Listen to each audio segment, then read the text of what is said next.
Welcome to my CBSE English teacher. Today let's learn the lesson The Midnight Visitor by Robert Arthur from Class 10 English Footprints Without Feet. If you're watching my video for the first time, consider subscribing to my channel, My CBSE English Teacher. You can listen to explanation of all lessons from classes 10, 11 and 12 English. About the author. Robert Arthur Jr. was an American writer of mystery and speculative fiction. He was twice honored by the Mystery Writers of America with his writing partner Edgar. He died in 1969 in Philadelphia. Introduction. This story is about a detective who defies the stereotype, as we know from novels and movies. Ausable uses his quick wit and makes a story of a non-existent balcony and policeman. The fear of police makes the intruder jump out of the window, only to crash at the ground and die. Here is a summary of the story. Fowler was a young romantic writer. He came to meet a secret agent Ausable in his office. Actually, he had come to gather necessary material for his book on secret agents. Like all people, Fowler had also formed a quite romantic picture of the secret agent as represented in books and films. Ausable didn't fit any description of a secret agent Fowler had ever read or imagined. Fowler felt let down. Ausable's office was in a small room on the 6th and top floor. He was a sloppy fat man. He had an American accent. Ausable himself felt that Fowler was disappointed after meeting him. Ausable told Fowler that he had a very important paper in his custody. Someday that paper might well affect the course of history. Then Ausable switched on the light of his room. Fowler had his first authentic thrill of the day. He saw a man with a small automatic pistol in his hand. Ausable was stunned to see Max in his room with a pistol. He had thought that he was in Berlin. Max was slender, crafty, and had the face of a fox. There was nothing menacing about Max except his pistol. Max demanded the important report concerning some new missiles that were in the custody of Ausable. He wanted to take it from Ausable. On the spur of the moment, Ausable cooked up a story. He told Fowler and Max that his balcony below the window had become a big nuisance.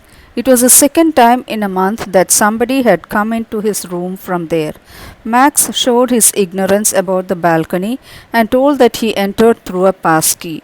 Ausable told Max that the balcony actually belonged to the other apartment. It extended under his window.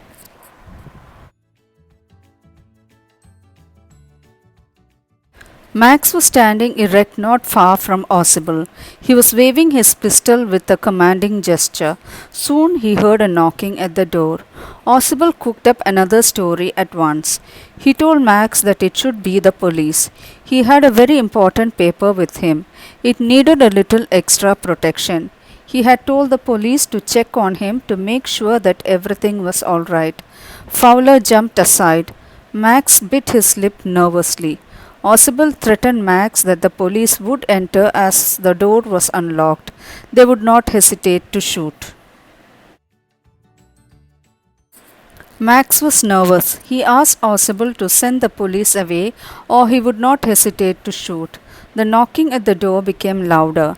Max kept his body twisted and pointed his gun at Ausable and Fowler. He put another leg over the windowsill. Then in desperation he jumped out. As he dropped, he screamed once shrilly. The door opened and a waiter stood there with a tray, a bottle and two glasses. Actually, it was not the police, but it was the waiter whom Ausable had already ordered. Fowler was still white-faced. He asked about the man who jumped out of the balcony. Ausable assured Fowler that Max would not return as there was no balcony below the window. Question and answers. Question number 1. How was Ausable different from the other secret agents? Answer. Ossible, unlike other secret agents, was very fat with an accent of German. Fowler was expecting a smart and active agent, having messages slipped into his hand by dark eyed beauties, whereas Ossible only received a telephone call making an appointment in his room. Question number 2. What made the story of the balcony so convincing? Answer. Ossible showed his annoyance for the nuisance created by the balcony. He said that this was the second time that someone had got into this room through it. He also said that the balcony was not his but belongs to the next apartment, and earlier his room used to be a part of a large unit. Question number 3. How did Ossible kill Max without using a weapon? Answer. Ossible was an intelligent spy. When he found Max waiting for him in his room, he made a story of a balcony under his window. He convinced Max about the balcony, and thus, when someone knocked at the door, Max, fearing it to be the police, jumped out of the window and died.